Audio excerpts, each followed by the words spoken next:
দ্বিতীয় সন্তানের মা বাবা হতে যাচ্ছি।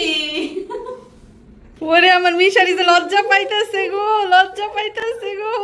Doctor, hospital, operation, injection, saline, অজ্ঞান হয়ে থাকা। এই শোনো, একটা খবর। কি খবর গো? বলবো? বলো। কি এটা? এই যে দেখো,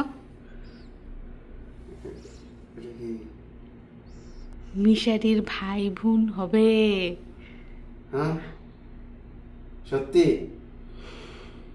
আলহামদুলিল্লাহ আলহামদুলিল্লাহ আলহামদুলিল্লাহ। তোদের খুশির খবর দাঁড়াইতে হয়। আচ্ছা, খুশির খবর শুনলে দাঁড়িয়ে যেতে হয় না?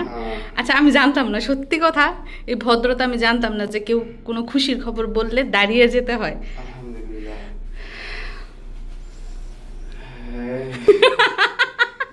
পৃথিবীর সবচেয়ে সুখী লোক, দেখেন কি হাসি দিছে, কি হাসি, মাশাআল্লাহ মাশাআল্লাহ। মিশারি এদিকে আসো।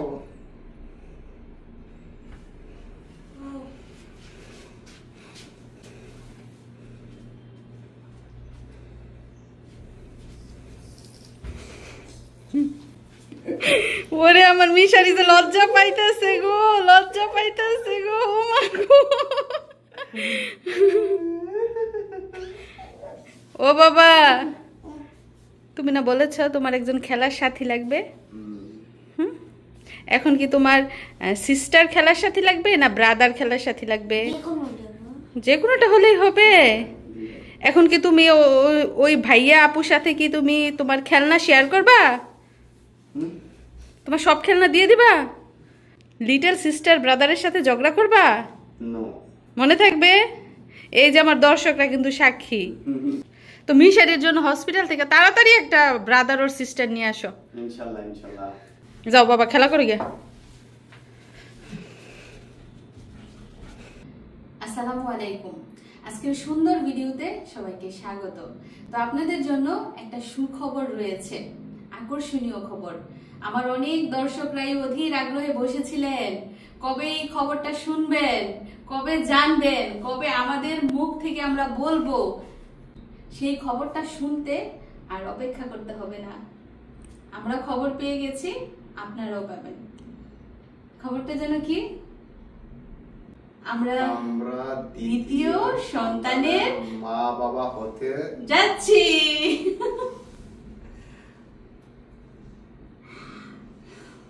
হ্যাঁ, আমরা দ্বিতীয় সন্তানের মা বাবা হতে যাচ্ছি। প্রথমে আমাদের এক পুত্র সন্তান আল আলিফ মিশারি, আর এখন আমাদের দ্বিতীয় সন্তান আসবে ইনশাআল্লাহ। তুমি কতদিন অপেক্ষা করেছো এই খবর শোনার জন্য? খুব বেশি দিন না, অল্প দিন। অল্প দিনে আল্লাহ তোমার মনের ইচ্ছা পূর্ণ করছে না? তুমি বিশ্বাস করো আল্লাহ তোমাকে সর্বদা সাহায্য করে? অবশ্যই, কেন না। এখন বলো তো, যখন প্রথমবার বাবা হয়েছো তখন তোমার কেমন অনুভূতি ছিল? তখন আর এখন সেম অনুভূতি। প্রথম বাবা হওয়ার অভিজ্ঞতা তো অন্যরকম। আচ্ছা, তুমি যখন প্রথমবার বাবা হওয়ার কথা শুনেছো, খবরটা যখন শুনেছো, তখন তোমার কেমন অনুভূতি ছিল? অনুভূতি কিরকম? বিদেশে ছিলাম না তখন, মোবাইলে ফোন দিয়ে বলছে, মা বলছে, প্রথম শুই না খুশি হয়েছি, আবার একটু কান্না কান্না ভাবও চলে আসছে। কারণ দেশে নাই তো, বাহিরে, আর প্রবাসীদের তো লাইফ এইটা। আর এখন কাছে আসো, এই কারণে ওই কান্নার ভাবটা নাই, কিন্তু খুশিটা একটু বেশি। আর তখন যে তুমি কি পরিমাণ খুশি ছিল ওটা তো আমরা দেখতে পারিনি, কারণ তুমি পাশে ছিলে না। এখন তো তোমার মুখ থেকে ওই খুশিটা ঝরতেছে, মুক্তার মতো ওর মুখ থেকে হাসি ঝরতেছে। আর একটা বিষয় হচ্ছে, আমার শাশুড়ি মা ওনাকে খবর বলেছিল মিশারির সময় ফোন দিয়ে। তারপর মিশারির জন্মের সময়ও তো তুমি ছিলে না, এটা ওনার কিন্তু আরো একটা অপূর্ণতা।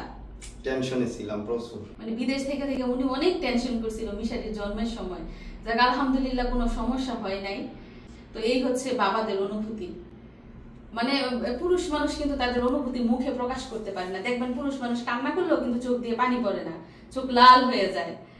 তো তোমার কি অনুভূতি ছিল মিশারির সময়?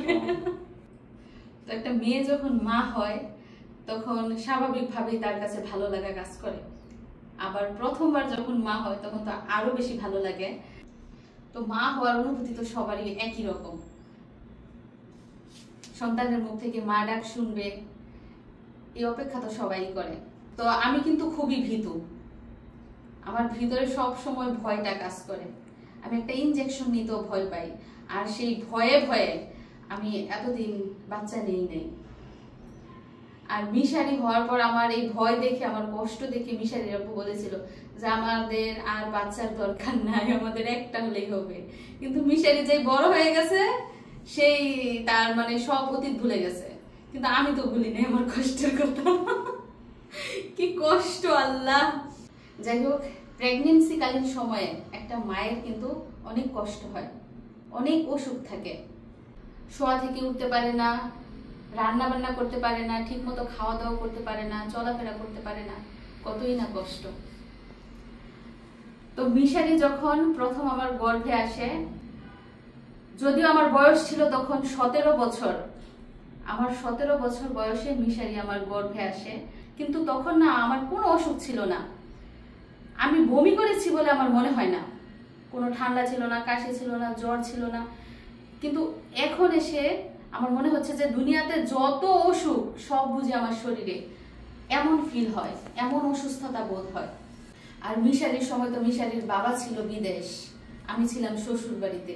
তো আমার শ্বশুর বাড়ির প্রত্যেকটা সদস্য আমাকে এত যত্ন করেছে, আমার মনে হয় এই জন্যই আমি অসুস্থ ছিলাম না। আর এই বিদেশ বাড়িতে এখানে তো যত্ন করার কেউ নাই, দেখাশোনা করার কেউ নাই, এজন্য হয়তো বা আমার অসুস্থতা বেড়ে গেছে। আর আমি কিন্তু খুবই অসহায়। দেখেন, এখানে আমার মা নাই, বাবা নাই, শাশুড়ি নাই, বোন নাই, কে আমাকে দেখবে?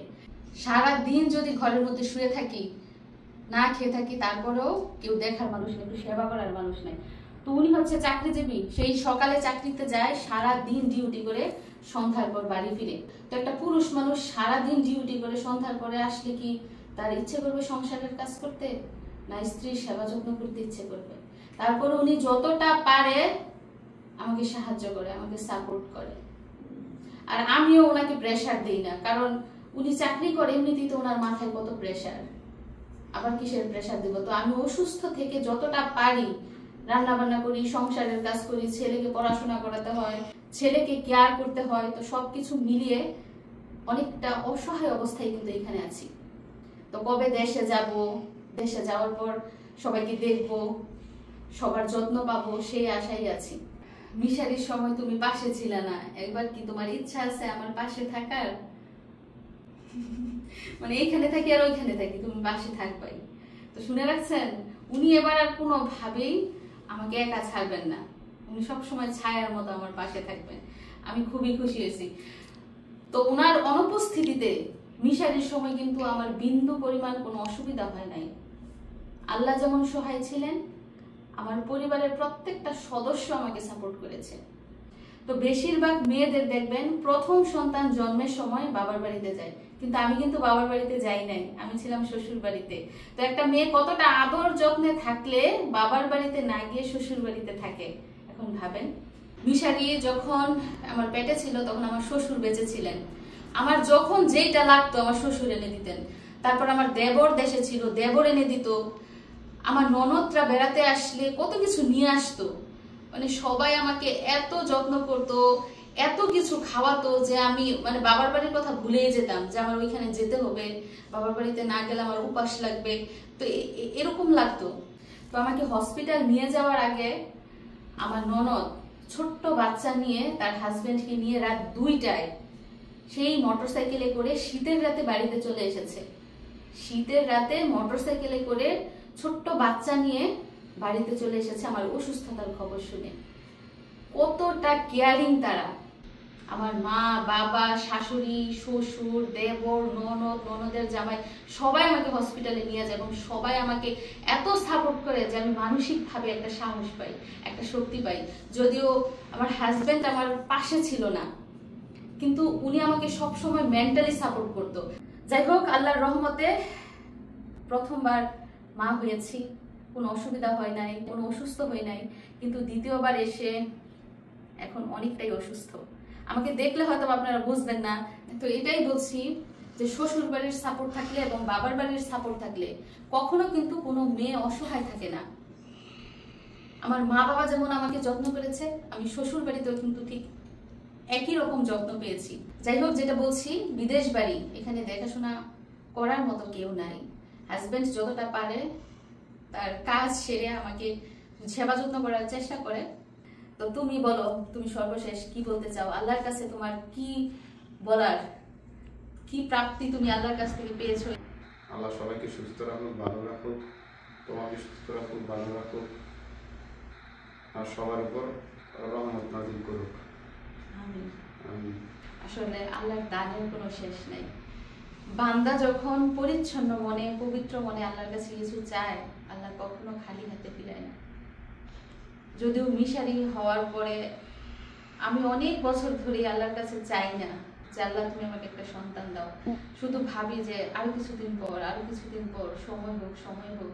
ভিতরে একটা ভয় কাজ করে যে doctor, hospital, operation, injection, saline, অজ্ঞান হয়ে থাকা, মানে কি একটা ভয় কাজ করে আমার ভিতরে।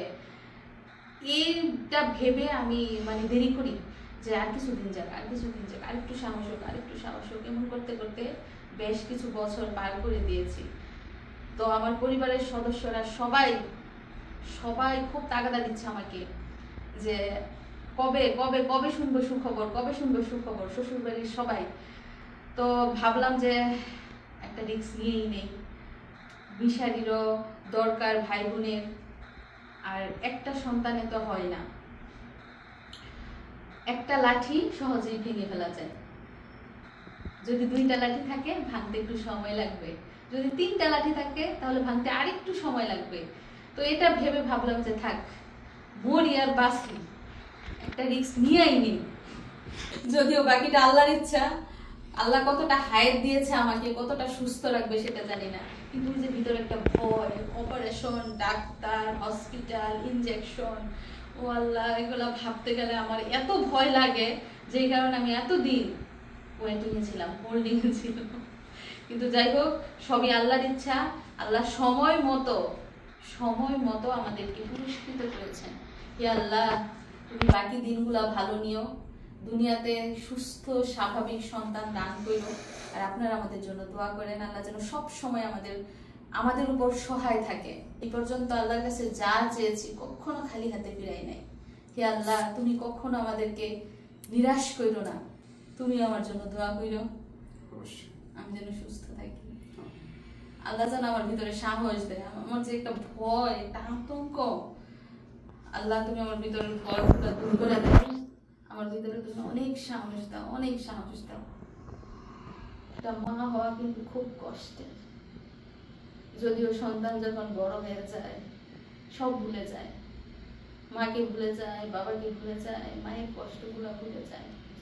কিন্তু একটা মা হওয়া থেকে শুরু করে বাচ্চাকে লালন পালন করতে কতই না কষ্ট, কতই না যন্ত্রণা।